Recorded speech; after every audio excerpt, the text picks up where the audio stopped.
दोस्तों, पिछले भाग में हमने देखा कि कैसे समीर उस शापित कुएं का शिकार बन गया।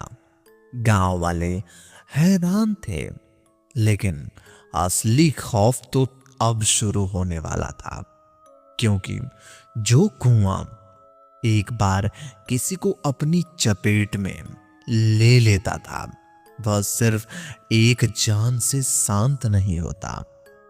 आज की कहानी वहीं से शुरू होती है जहां सन्नाटा चीखों में बदल जाता था। समीर अब गांव के बीचों बीच उस पुराने पीपल के नीचे दिन भर बैठा रहता। वह किसी से बात नहीं करता, बस कुएं के अंदर झांकता रहता और अजीब सी भाषा में बुदबुदाता।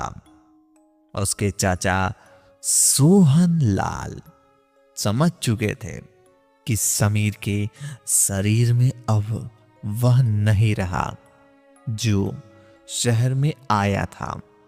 सोहन लाल ने शहर से एक तांत्रिक अघोरी को बुलाया। अघोरी ने जैसे ही गांव की सीमा में कदम रखा, उसके गले में बंधी रुद्राक्ष की माला अपने आप टूटकर बिखर गई। उसने कांपते हुए कहा, सोहन, यह गांव अब इंसानों का नहीं रहा। यहां की मिट्टी अब मांस मांग रही है। रात के 2 बजे अघोरी और सोहन लाल चुपके से उस कुएं के पास पहुंचे। उन्होंने देखा कि समीर वहां नहीं था, लेकिन कुएं के चारों तरफ छोटे बच्चों के कटे हुए पैर रखे थे। अचानक कुएं के अंदर से एक जोरदार गर्जना सुनाई दी। पूरा गांव हिलने लगा, जैसे कोई भूकंप आया हो। तभी पीपल की टहनियां सांप की तरह हिलने लगी और अघोरी को हवा में उठा लिया। अघोरी चिल्लाया, सोहन भागा। यह वह औरत नहीं है जिसे तुम जानते थे। यह तो रक्त पिशाचिनी का द्वार खुल चुका है। सोहन लाल भागकर अपनी पुरानी हवेली में छुपा। उसने दरवाजे पर गंगा जल छिड़का, लेकिन दीवार पसीजने लगी। दीवार से पानी नहीं, बल्कि ताजा खून रीस रहा था। अचानक हवेली की हॉल में टंगी उसके पूर्वजों की तस्वीरों से चेहरे बदलने लगे। सबकी आंखें गायब हो गईं और उन गड्ढों से काले कीड़े रेंग कर बाहर आने लगे। तभी उसी समीर की आवाज सुनाई दी। वह कमरे के बाहर खड़ा था। चाचा, दरवाजा खोलो, मुझे बहुत ठंड लग रही है। सोहन लाल ने जैसे ही छेद के बाहर देखा, उसे समीर का चेहरा दिखा, लेकिन उसका निचला जबड़ा गायब था और उसकी जीभ जमीन पर लटक रही थी। सोहन लाल ने खिड़की से बाहर देखा। पूरा गांव अब शमशान बन चुका था।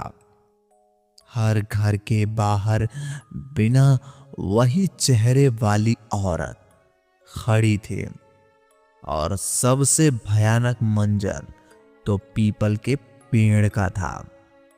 पेड़ की जड़ों से हजारों संख्या में हाथ बाहर निकल रहे थे, जो जमीन पर लेंघते हुए घरों को तरफ बढ़ रहे थे। वे हाथ इंसानों को खींचकर कुएं की तरफ ले जा रहे थे।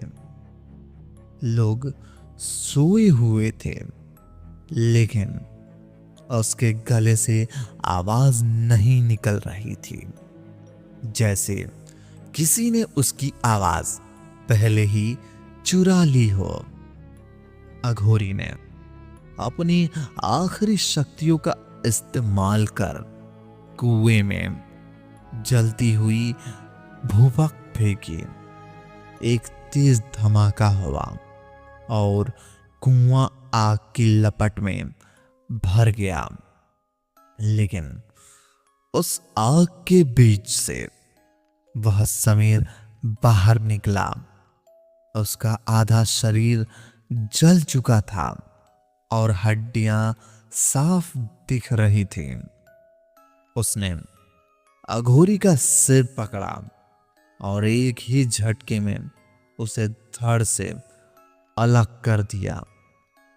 फिर उसने सोहन लाल की तरफ देखा और मुस्कुराया। उसकी मुस्कान इतनी चौड़ी थी कि उसके कान तक फट गए। उसने कहा, तुमने आग लगाकर भी उसे भी भूखा कर दिया है। अगली सुबह सूरज तो निकला, पर गांव में कोई नहीं बचा था। अब मिट्टी से भरा हुआ था, लेकिन उस मिट्टी के ऊपर एक ताजा इमली का पौधा उग गया था। उस पौधे के पत्तों पर खून के नाम लिखा था। जब पुलिस जांच के लिए आई तो उसने वहां कोई लाश नहीं मिली, बस सोहन लाल का एक कैमरा मिला जिसमें आखिरी रिकॉर्डिंग चल रही थी। रिकॉर्डिंग में सिर्फ एक आवाज गूंज रही थी, यह कहानी जो भी सुनेगा आज रात वह कुआं उसके सपने में आएगा। दोस्तों, क्या आपके गांव में भी ऐसा पुराना कुआं या पेड़ है? अगर है तो सावधान रहना, क्योंकि कुछ प्यास कभी नहीं बुझती।